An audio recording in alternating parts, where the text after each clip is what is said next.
So molecular basis of inheritance. So थोड़ा historical background देखते हैं। एक साइंटिस्ट थे जिनका नाम था फ्रेडरिक मिक्सचर। उन्होंने 1869 में डीएनए के मॉलिक्यूल को एक्सट्रैक्ट किया। सबसे पहले डीएनए का मॉलिक्यूल 1869 में फ्रेडरिक मिक्सचर ने एक्सट्रैक्ट किया। कहाँ से एक्सट्रैक्ट किया? फ्रॉम द न्यूक्लियस ऑफ पस सेल्स ऑफ आउल। आउल के पस सेल के न्यूक्लियस से निकाला उन्होंने। And he named DNA is nucleon, और उन्होंने डीएनए का नाम न्यूक्लियन रखा उस समय। ठीक है, तो पहले डीएनए का नाम न्यूक्लियन रखा गया। इसके बाद एक साइंटिस्ट आए जो थे आल्टमैन। आल्टमैन ने ये सोचा कि ये जानने की कोशिश की कि डीएनए का केमिकल नेचर क्या है। तो आल्टमैन को पता पड़ा कि डीएनए एक एसिडिक सब्सटेंस है और उन्होंने उसका नाम न्यूक्लिक एसिड रखा। ठीक है, तो आल्टमैन ने न्यूक्लिन को न्यूक्लिक एसिड में बदल दिया। यानी कि पहले उसका नाम न्यूक्लिन था, बाद में आल्टमैन ने बताया कि भाई ये तो न्यूक्लिक एसिड है, तो उसका नाम न्यूक्लिन रख ये बताया न्यूक्लिक एसिड है, तो मतलब एसिडिक कैरेक्टर है इसका, तो न्यूक्लिन से उन्होंने न्यूक्लिक एसिड कर दिया। ठीक है, अब डीएनए और आरएनए क्या है? तो डीएनए और आरएनए दो न्यूक्लिक एसिड है हमारी बॉडी में। ठीक है, हमारी बॉडी में दो न्यूक्लिक एसिड है। डीएनए मेनली है जेनेटिक मटेरियल, ज़्यादातर ऑर्गेनिज्म में जेनेटिक मटेरियल का काम करता है, मोस्ट ऑफ द ऑर्गेनिज्म। और आरएनए भी जेनेटिक मटेरियल, लेकिन कुछ वायरसेस में, जैसे कि हम आजकल कोरोना वायरस देख रहे हैं, तो कोरोना वायरस में आरएनए जेनेटिक मटेरियल है। ठीक है, एक थीम होती है सेंट्रल डोगमा। इसके बारे में सबसे पहले क्रिक नाम के साइंटिस्ट ने बताया था। सो क्रिक ने ये कहा था कि डीएनए से आरएनए बनता है, इस प्रोसेस को हम ट्रांसक्रिप्शन कहते हैं, और आरएनए से प्रोटीन बनता है, इस प्रोसेस को हम ट्रांसलेशन कहते हैं। ठीक है, तो इस चैप्टर में हम इसी के बारे में बात करते हैं। एक तो डीएनए से डीएनए बनना यानी कि रेप्लिकेशन, डीएनए से पहले आरएनए बनता है और आरएनए से प्रोटीन, यानी कि जो इन्फॉर्मेशन का फ्लो है वो डीएनए से प्रोटीन की तरफ होता है। इस बात को सेंट्रल डोगमा बोलते हैं, इसे क्रिक नाम के साइंटिस्ट ने बताया। ठीक है, आरएनए से डीएनए भी बनता है कुछ वायरसेस में, उनको रेट्रोवायरस कहते हैं। वो रेट्रोवायरस आरएनए से डीएनए बनाते हैं और इस प्रोसेस को रिवर्स ट्रांसक्रिप्शन कहते हैं। ठीक है आदित्य,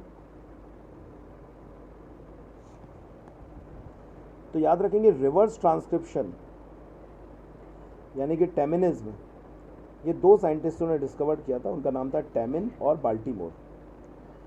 टैमिन और बाल्टीमोर नाम के दो साइंटिस्ट थे, उन्होंने रिवर्स ट्रांसक्रिप्शन यानी कि टेमिनिज्म की खोज की थी।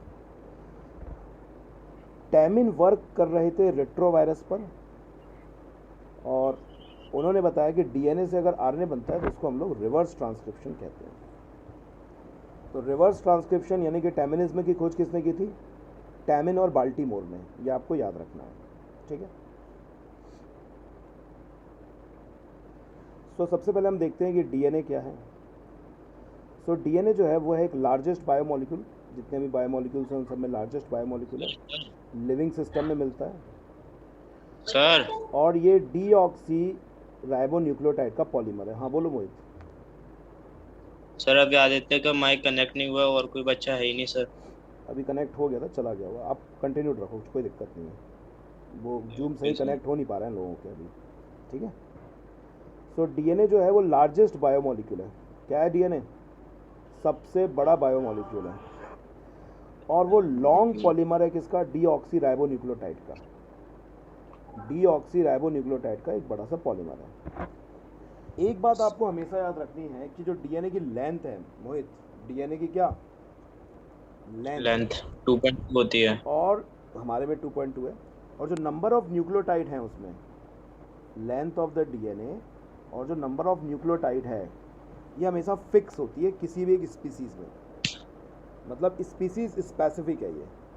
कैसा है ये? स्पीसीज स्पेसिफिक है। ठीक है, फॉर एग्जाम्पल अगर हम लोग बात करें ह्यूमन की, तो ह्यूमन में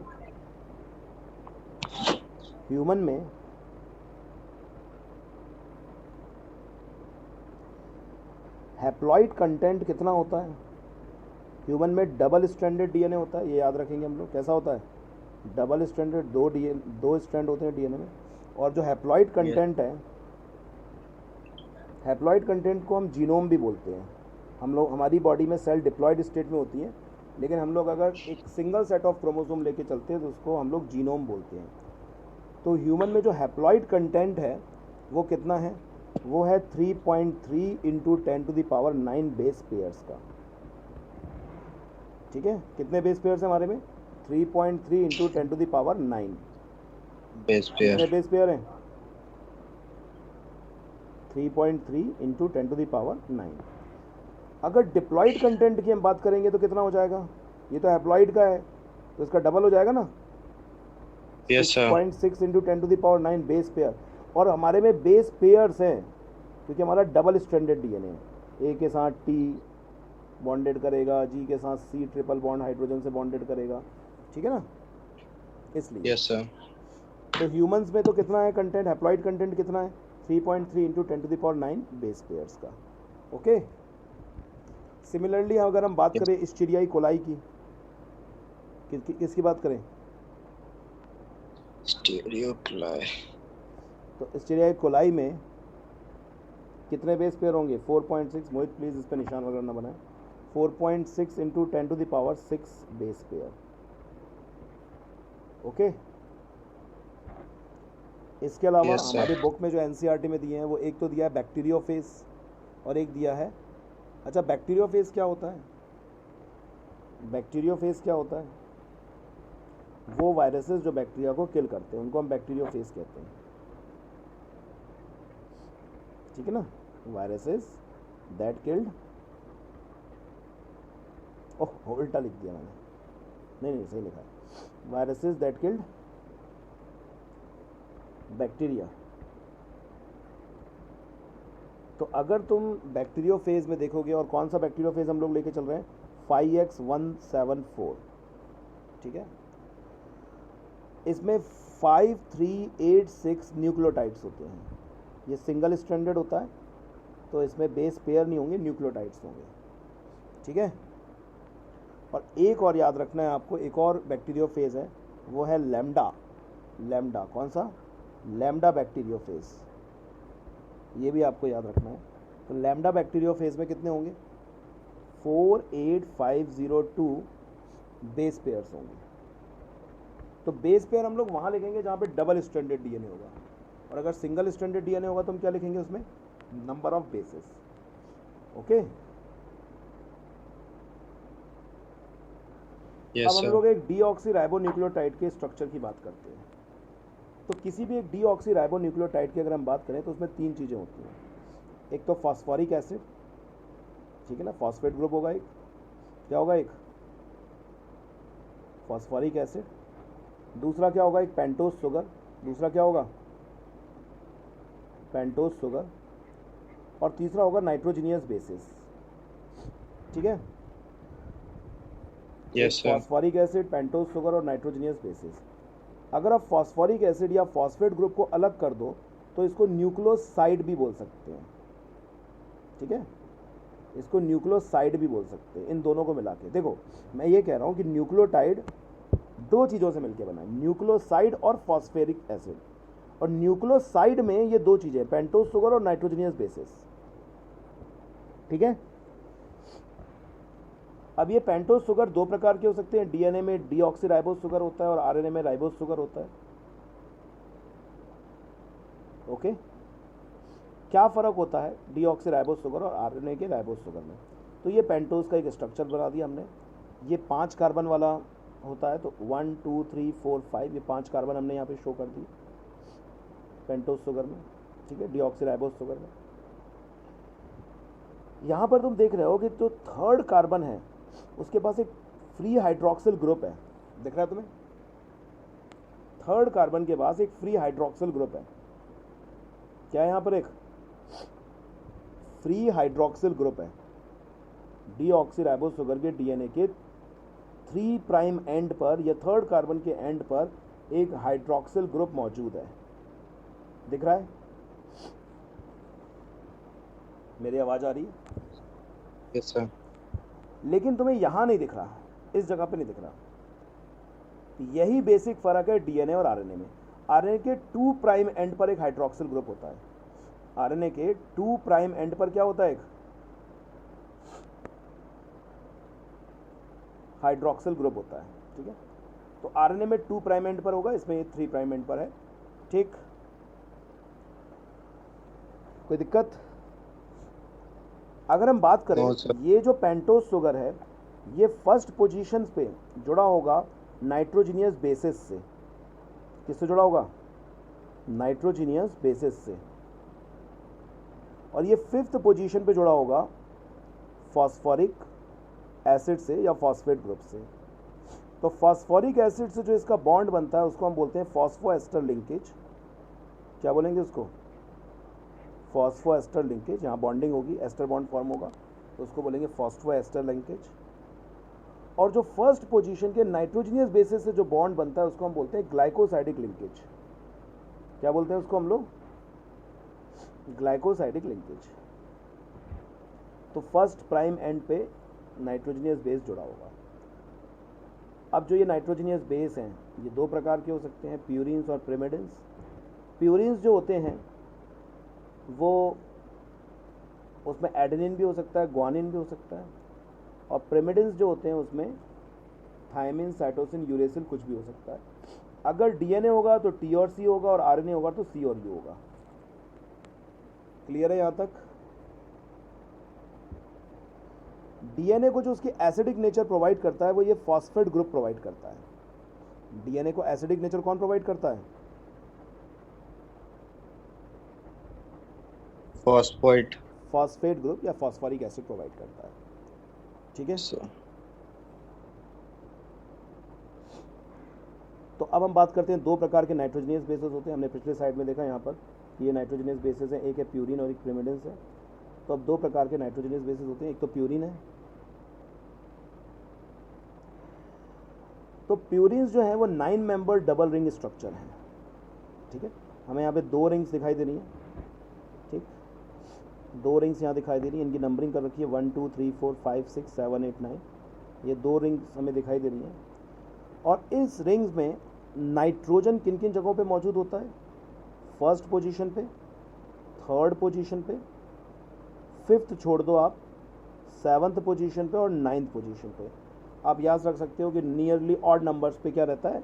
नाइट्रोजन मौजूद रहता है 5th पोजीशन को छोड़ के। तो इन पोजीशन पे नाइट्रोजन होता है प्यूरिन्स में।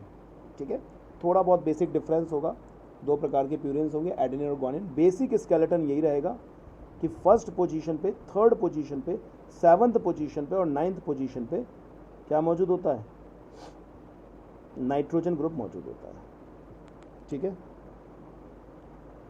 ये तो पहली कैटेगरी हो गई नाइट्रोजनियस बेसिस की प्यूरिन। याद रखेंगे ये कौन से एंड पे जुड़ा होता है? फर्स्ट एंड पर ना, फर्स्ट प्राइमर एंड पे, पेंटोज शुगर के फर्स्ट कार्बन से जुड़ा होगा ये। दूसरा है पायरिमिडिन्स या पिरिमिडिन्स। पिरिमिडिन्स जो है वो 6 मेंबर्ड सिंगल रिंग स्ट्रक्चर है। तो ये सिंगल रिंग है, याद रखना। प्यूरिन्स डबल रिंग स्ट्रक्चर है, ये सिंगल रिंग स्ट्रक्चर है। और इसमें नाइट्रोजन जो जुड़ा होगा वो फर्स्ट पोजीशन पे और थर्ड पोजीशन पे जुड़ा होता है। So nitrogen is joined at first and third position. Okay, अब हम यहाँ पर देखें कि 4 तरह के न्यूक्लियोटाइड बन सकते हैं डीएनए में। अगर नाइट्रोजनियस बेसिस एडेनिन है तो यहाँ पे बनेगा डीऑक्सी एडेनोसिन मोनोफॉस्फेट। अगर नाइट्रोजनियस बेसिस ग्वानिन है तो यहाँ बनेगा डीऑक्सी ग्वानोसिन मोनोफॉस्फेट। अगर साइटोसिन है तो डीऑक्सी साइटोसिन मोनोफॉस्फेट। और अगर थायमिन है तो डीऑक्सी थायमिन मोनोफॉस्फेट। आरएनए में थायमिन की जगह पे यूरेसिल होगा। आरएनए में थायमिन की जगह पे यूरेसिल होगा। अगर यहाँ पे हम मोनोफॉस्फेट को ना ले कंसीडर करें तो फिर ये बचता है न्यूक्लियोसाइड। ठीक, तो न्यूक्लियोटाइड और न्यूक्लियोसाइड में हमेशा आप याद रखोगे nucleoside is without phosphate group. Nucleoside is without phosphate group, उसमें फॉस्फेट ग्रुप मौजूद नहीं होगा। Yes sir. ठीक है, ये आपको कीवर्ड याद रखना है, nucleoside is without phosphate group. ठीक है, हाँ बोलो आदित्य।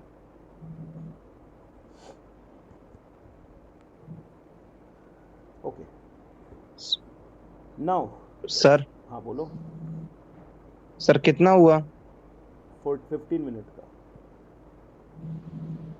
ये इतना। सर एक बार रिपीट कर दो सर। तो अभी तक हमने देखा कि साइंटिस्ट थे जिनका नाम था फ्रेडरिक मिस्चर। उन्होंने 1869 में डीएनए को आउल की पस सेल से एक्सट्रैक्ट किया, उसका नाम रखा न्यूक्लिक। आगे जाके एक साइंटिस्ट हुआ आल्टमैन, उन्होंने डीएनए का केमिकल नेचर बताया कि वो एसिडिक सब्सटेंस होता है और उन्होंने नाम रखा उसका न्यूक्लिक एसिड। फिर हमें ये पता है कि डीएनए और आरएनए हमारी बॉडी में दो जेनेटिक मटेरियल हैं, लेकिन आरएनए कुछ वायरसेस का ही जेनेटिक मटेरियल है, जबकि डीएनए ज़्यादातर ऑर्गेनिज्म का जेनेटिक मटेरियल है। क्रिक नाम के एक साइंटिस्ट थे, उन्होंने एक सेंट्रल डोगमा का कॉन्सेप्ट दिया था। उन्होंने कहा था कि the flow of information is always from DNA to RNA and then from RNA to protein. तो हमारी बॉडी का जो ब्लूप्रिंट है वो डीएनए है और डीएनए से आरएनए बना है और आरएनए से क्या बनता है, प्रोटीन। लेकिन कुछ वायरसेस में इसका उल्टा होता है, आरएनए से डीएनए बनता है। ऐसे वायरसेस को हम रेट्रोवायरस कहते हैं और इस फिनोमेना को हम लोग रिवर्स ट्रांसक्रिप्शन कहते हैं। ट्रांसक्रिप्शन होता है डीएनए से आरएनए का बनना, अगर आरएनए से डीएनए बन रहा है तो उसे रिवर्स ट्रांसक्रिप्शन कहते हैं। Yes sir. रिवर्स ट्रांसक्रिप्शन को टैमिनिज्म भी कहते हैं क्योंकि इसकी डिस्कवरी टैमिन और बाल्टीमोर ने की थी।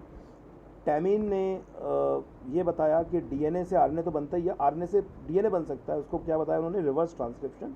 और ऐसे वायरसेस जिनमें ये काम होता है वो रेट्रो वायरसेस कहलाते हैं, जिनमें आरएनए से डीएनए बनाते हैं। फिर हमने बात करी कि डीएनए क्या है। तो डीएनए सबसे बड़ा बायोमॉलिक्यूल है और बेसिकली एक पॉलीमर है।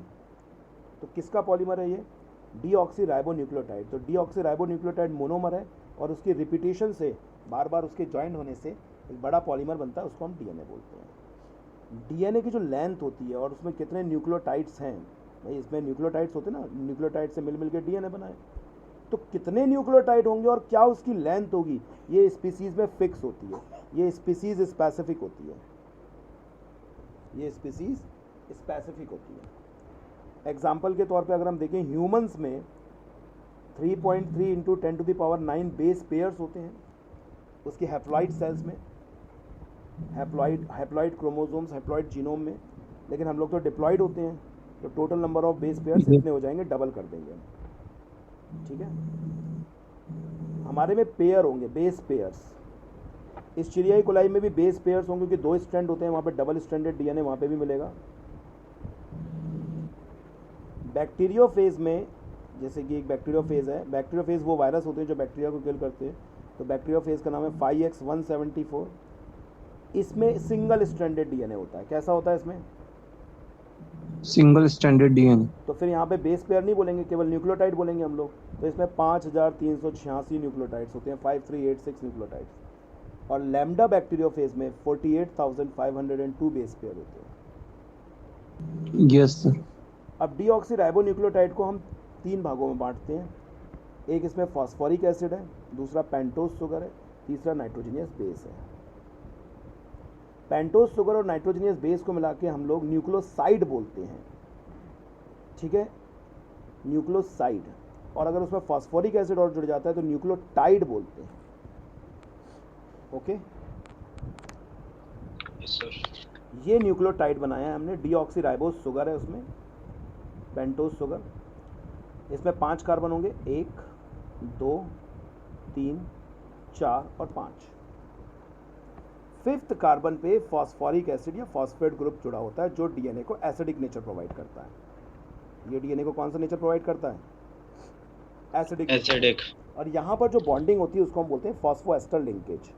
क्या बोलते हैं, लिंकेज। Phosphoester linkage. जबकि जो फर्स्ट पोजीशन होती है उसमें नाइट्रोजनियस बेस जुड़ा होता है और यहाँ पर जो बॉन्डिंग होती है उसको हम बोलते हैं ग्लाइकोसाइडिक लिंकेज। क्या बोलते हैं इसको, ग्लाइकोसाइडिक लिंकेज। अब डीएनए और आरएनए में बस बेसिक फ़र्क इतना होता है कि डीएनए जो है उसमें ये पेंटोज शुगर के 3rd प्राइम एंड पे हाइड्रोक्सिल ग्रुप होता है और आरएनए में 2nd प्राइम एंड पे हाइड्रोक्सिल। यहाँ पे आप देख रहे हो ना, OH ग्रुप नहीं है। जबकि अगर तुम राइबोज शुगर लोगे, ये तो डीऑक्सी राइबोज शुगर है जो डीएनए में मिलेगा, आरएनए में कौन सा मिलेगा, राइबोज शुगर। उसमें 2 प्राइम एंड पर, मतलब एक्चुअली क्या है कि यहाँ पे भी कुछ कार्बन्स को नंबर देंगे, यहाँ पे भी नंबर देंगे, तो कन्फ्यूज़न क्रिएट ना हो इसलिए यहाँ के कार्बन के ऊपर प्राइम वर्ड यूज़ करते हैं। सो 2 प्राइम एंड पे, या 2 मिनट एंड भी बोल देते हैं इसको, 2 प्राइम एंड पे एक हाइड्रोक्सिल ग्रुप जुड़ा होगा आरएनए में। तो आरएनए में 2 प्राइम एंड पे एक हाइड्रोक्सिल ग्रुप जुड़ा होगा, ठीक है। अब नाइट्रोजनियस बेसिस जो होते हैं वो 2 तरीके के होंगे, प्यूरिन और प्रिमिडिन्स। कितने होंगे, 2 तरीके के, प्यूरिन और प्रिमिडिन्स। प्यूरिन्स क्या होते हैं, ये 9 मेंबर डबल रिंग स्ट्रक्चर होते हैं। क्या होते हैं ये, 9 member double ring structure. Double ring structure. इसमें फर्स्ट, थर्ड, सेवंथ और नाइन्थ पोजीशन ये स्केलेटन है। प्यूरिन दो प्रकार के होंगे, एक होगा एडेनिन, दूसरा कौन सा होगा? ग्वानिन। फर्स्ट, थर्ड, सेवंथ और नाइन्थ पोजीशन पे नाइट्रोजन होगा। फर्स्ट, थर्ड, सेवंथ और नाइन्थ पोजीशन पे क्या होगा? एक नाइट्रोजन का मॉलिक्यूल होगा। नाइट्रोजन। और पिरिमिडिन्स जो होते हैं वो एक 6 मेंबर सिंगल रिंग स्ट्रक्चर होता है, उसमें फर्स्ट और थर्ड पोजीशन पे नाइट्रोजन होगा। ठीक है, फर्स्ट और थर्ड पोजीशन पे नाइट्रोजन होगा। तो ये 3 तरीके के होते हैं, ये 3 तरीके के होते हैं। कितने तरीके के होते हैं ये? 3 तरीके के होते हैं। अगर डीएनए है तो उसमें होगा थायमिन,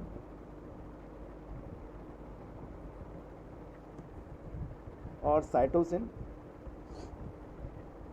मतलब साइटोसिन तो डीएनए और आरएनए दोनों में होगा, जबकि थायमिन सिर्फ डीएनए में होगा, और यूरेसिल सिर्फ आरएनए में होगा। और जो यूरेसिल है वो सिर्फ आरएनए में है, और साइटोसिन ये दोनों होंगे किसमें? आरएनए में, और ये दोनों होंगे किसमें? डीएनए में। और थायमिन कोई नई चीज नहीं होती है, ये 5 मिथाइल यूरेसिल ही होता है। ठीक है, यानी कि इस पोजीशन पे यहाँ पे मिथाइल ग्रुप अटैच हो जाएगा, CH3 ग्रुप अटैच हो जाएगा। ठीक है, यूरेसिल के फिफ्थ पोजीशन पे, यूरेसिल के फिफ्थ पोजीशन पे एक एक्स्ट्रा मिथाइल ग्रुप अटैच हो जाता है, तो उसको हम लोग क्या बोलते हैं? इसी 5 मिथाइल यूरेसिल को हम लोग क्या बोलते हैं? थायमिन। तो थायमिन बनाने के लिए क्या करना पड़ता है? सिर्फ CH3 5 प्राइमर एंड पे 5 प्राइमर नहीं बोलेंगे, इसमें प्राइमर वर्ड यूज करेंगे। इसी का कार्बन उसके संग कंफ्यूजन ना क्रिएट हो। प्राइमर वर्ड हम लोग यूज करते हैं पेंटोस शुगर के लिए हमेशा, इसमें हम लोग सिर्फ फर्स्ट एंड सेकंड एंड ऐसे वर्ड यूज करेंगे। ठीक है, तो यहाँ पे अगर मिथाइल ग्रुप अटैच कर देंगे तो ये 5 मिथाइल यूरेसिल बन जाएगा, इसी को हम लोग थायमिन बोलते हैं। अभी ये यूरेसिल ही है, तो यहाँ पे मिथाइल ग्रुप अटैच कर दोगे तो वो क्या बन जाएगा? थायमिन बन जाएगा। थायमिन। तो इस तरह से हम देखते हैं कि न्यूक्लियोटाइड 4 तरह के हो सकते हैं डीएनए में। एक डीऑक्सी एडेनोसिन न्यूक्लियो मोनोफॉस्फेट, इसमें एडेनिन होगा नाइट्रोजनियस बेस पेयर के रूप में, और इसको हम सिंबॉलिकली ए से रिप्रेजेंट करेंगे इसके नाइट्रोजनियस बेस पेयर को। डीऑक्सी ग्वानोसिन मोनोफॉस्फेट, इसमें क्या होगा? ग्वानिन होगा, नाइट्रोजनियस बेस को हम लोग जी से रिप्रेजेंट करेंगे। डीऑक्सी साइटोसिन मोनोफॉस्फेट, इसमें क्या होगा? साइटोसिन होगा, इसको हम लोग सी से रिप्रेजेंट करेंगे। और डीऑक्सी थायमिन मोनोफॉस्फेट, इसमें थायमिन होगा, और इसको हम लोग टी से रिप्रेजेंट करेंगे। तो अगर यहाँ पे मोनोफॉस्फेट वर्ड हटा दिया जाए, यानी कि फॉस्फेट ग्रुप हटा दिया जाए, तो ये न्यूक्लियोसाइड बन जाएगा। तो न्यूक्लियोटाइड और न्यूक्लियोसाइड में एक की वर्ड आपको याद रखना है, nucleoside is without phosphate group. ये फॉस्फेट ग्रुप न्यूक्लियोसाइड में नहीं होगा। न्यूक्लियोटाइड बोल रहे हो तो फॉस्फेट ग्रुप है, न्यूक्लियोसाइड बोल रहे हो तो कोई फॉस्फेट ग्रुप नहीं है। ठीक है, ठीक है, ठीक है भाई। Yes sir. ओके, नाउ अब हम लोग ये देखेंगे किस तरह से अटैचमेंट होता है। तो पहले हम देखेंगे कि फॉस्फोएस्टर लिंकेज कैसे बनता है। तो हमने 3 प्रकार के लिंकेज देखने। एक तो देखना है फॉस्फोएस्टर लिंकेज, एक कौन सा देखना है? Phosphoester linkage. कौन सा देखना है हमें? Phosphoester linkage. दूसरा हम देखते हैं ग्लाइकोसाइडिक लिंकेज। दूसरा कौन सा होगा? Glycosidic linkage. और तीसरा होगा हमारा फॉस्फोडाइएस्टर लिंकेज। तो 1 बाय 1 हम देखते हैं इसको। तो ये हमारा फॉस्फोरिक एसिड है। अब आप देखो ग्रीन कलर से जो मैंने बनाया है, जो ग्रीन कलर से बनाया है वो एक्चुअली रिएक्शन में पार्टिसिपेट नहीं करेगा। देखो इस फॉस्फोरिक एसिड के नीचे यहाँ OH लगा हुआ है, ये देखो इस तरह से इसका फॉर्मूला होगा। तो यहाँ पर ये H लगा हुआ है, और ये जो मॉलिक्यूल मैंने बनाया है यहाँ पे पूरा, ये CH2OH पूरा, ये पूरा पेंटोस शुगर है। क्या है? पूरा पेंटोस शुगर है। ठीक है, यस सर। तो इसका जो 5 प्राइम एंड का जो कार्बन है उसका OH, उसका हाइड्रोक्सिल ग्रुप, 5 प्राइम एंड पे जो कार्बन है उसका हाइड्रोक्सिल ग्रुप, उसका क्या? Hydroxyl group. और फॉस्फोरिक एसिड का जो हाइड्रोजन है, दिख रहा है? Yes sir. ये दोनों रिलीज होंगे, पानी रिलीज होगा यहाँ से। क्या रिलीज होगा यहाँ पे? वाटर। क्या रिलीज H2O. होगा? What? H2O. और यहाँ पर एक लिंकेज बनेगा जिसे हम बोलेंगे फॉस्फोएस्टर लिंकेज। क्या बनेगा यहाँ पे? Phosphoester linkage. ये चीज़ अलग हो Linkage. जाएगी और ये O जो है वो इस कार्बन से आके जुड़ जाएगा। Okay, Yes. यहाँ से वाटर अलग हो जाएगा। तो यहाँ पे रिलीज ऑफ वाटर हो रहा है। क्या हो रहा है यहाँ पे? Release of H2O. अब हम दूसरा लिंकेज देखेंगे यहाँ पे। ये है एन ग्लाइकोसाइडिक लिंकेज। अब क्या देखो, ये जो फर्स्ट प्राइम एंड है, कौन सा एंड?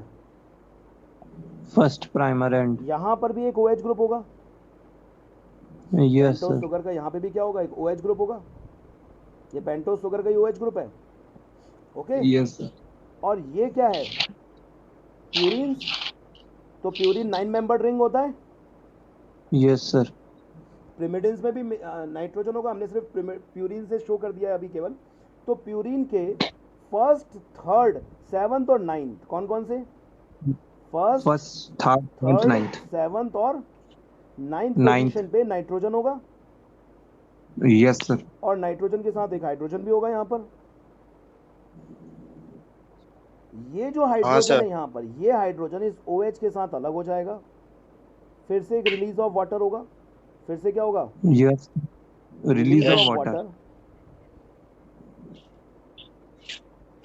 और इस लिंकेज को हम बोलते हैं एन ग्लाइकोसाइडिक लिंकेज। क्या बोलते हैं इसको? N glycosidic linkage. क्या बोलते हैं इसको? N glycosidic linkage. या इसको एक और नाम देते हैं, बिकॉज यहाँ पे एक कार्बन मौजूद है, यहाँ हाँ, पे sir. नाइट्रोजन मौजूद है और यहाँ पे भी एक कार्बन मौजूद है। तो CNC लिंकेज। क्या बोलते हैं इसको? CNC. CNC linkage. ठीक है, Yes, sir. ओके। अब प्यूरिन के केस में इसका पूरा नाम होता है, प्यूरिन्स के केस में 1 प्राइमर 9 एन ग्लाइकोसाइडिक लिंकेज। क्या नाम होता है प्यूरिन्स के केस में? क्योंकि यहाँ पे फर्स्ट प्राइम पे है और यहाँ पे 9th पे है, तो 1 primer 9 N glycosidic linkage. Yes, ठीक है? sir. जबकि प्रिमिडिन्स Yes. के Yes. केस में ये फर्स्ट पोजीशन पे जुड़ता है, तो 1 प्राइमर 1 एन ग्लाइकोसाइडिक लिंकेज वहां पे फर्स्ट पोजीशन पे जुड़ता है, प्रिमिडिन्स होता तो। ठीक है, अभी 9th पोजीशन पे Yes. जुड़ा है। अब अगर हम ध्यान से देखें तो इसका 3 प्राइमर एंड पे एक हाइड्रोक्सिल ग्रुप फ्री है। क्या फ्री है यहाँ पे? एक 3 primer end पे hydroxyl. हाइड्रोक्सिल ग्रुप फ्री है। और इस फ्री हाइड्रोक्सिल ग्रुप पे यहाँ पर एक फॉस्फोरिक एसिड फिर से रिएक्ट कर सकता है किसी दूसरे न्यूक्लियोटाइड का, और यहाँ से ये OH रिलीज करेगा। यहाँ से ये क्या रिलीज करेगा? OH। OH. और यहाँ से ये क्या करेगा? H रिलीज करेगा। ये जस्ट अपोजिट है यहाँ से। ठीक है, यहाँ से ये H रिलीज करेगा और यहाँ से ये OH रिलीज करेगा, और फिर से वाटर रिलीज हो रहा है यहाँ पर। ठीक है, Yes, sir. तो एक एस्टर ऊपर बनेगा और एक एस्टर नीचे बनेगा। ठीक है, Yes, sir. तो इसलिए इसको बोलते हैं फॉस्फोडाइएस्टर लिंकेज। क्या बोलते हैं इसको? Phospho. Phosphodiester linkage. क्या बोलेंगे इसको? Diester. तो 3 तरह के लिंकेज हैं। अगर फॉस्फोरिक एसिड जुड़ रहा है 5 प्राइमर एंड पे, तो फिर वो क्या है? Phosphoester linkage. अगर 1 प्राइमर एंड पे नाइट्रोजनियस बेस पेयर जुड़ रहा है, that is the N glycosidic linkage. Purine के केस में 1 प्राइमर 9 एन ग्लाइकोसाइडिक लिंकेज, और प्रिमिडिन्स के केस में 1 प्राइमर 1 एन ग्लाइकोसाइडिक लिंकेज। और अगर 3rd प्राइम एंड पर एक दूसरा न्यूक्लियोटाइड जुड़ रहा है, दैट इज फॉस्फोडाइएस्टर लिंकेज।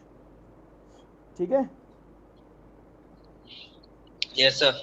और रूल ये होगा, रूल हमेशा क्या रहेगा कि पॉलीमर का फॉर्मेशन एक एंड पर ऐसा रहेगा कि वहाँ पे एक फ्री फॉस्फेट मोइटी होगा 5 प्राइमर एंड पर, फॉस्फेट ग्रुप फ्री रहेगा, और जो उसको एसिडिक नेचर प्रोवाइड करेगा।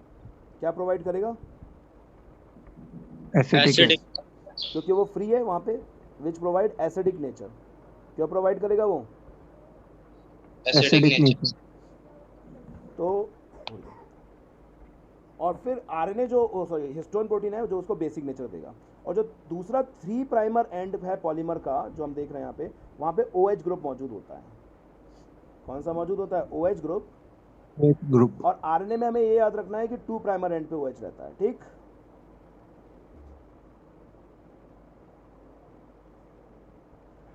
ये रूल है जो कि डीएनए पॉलीमराइजेशन के टाइम पे, यानी कि डीएनए का रेप्लिकेशन जब होगा तब बहुत काम आता है, कि न्यूक्लियोटाइड का जो एडिशन है, यानी कि डीएनए का पॉलीमराइजेशन होने, यानी कि डीएनए का चेन के बड़े होते जाना, पॉलीमर का बनते चले जाना, ये हमेशा 5 प्राइमर एंड से 3 प्राइमर एंड की तरफ ही होगा। कहाँ से कहाँ होगा? 5 प्राइमर एंड से 3 प्राइमर एंड की तरफ। 3 to 5 नहीं होगा, हमेशा कहाँ से कहाँ होगा?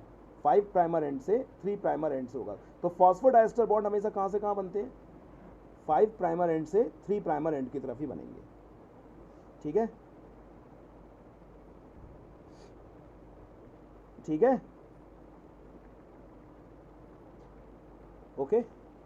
परसों की रिवीजन क्लास में हम लोग एक बार डीएनए का मॉडल फिर डिस्कस करेंगे।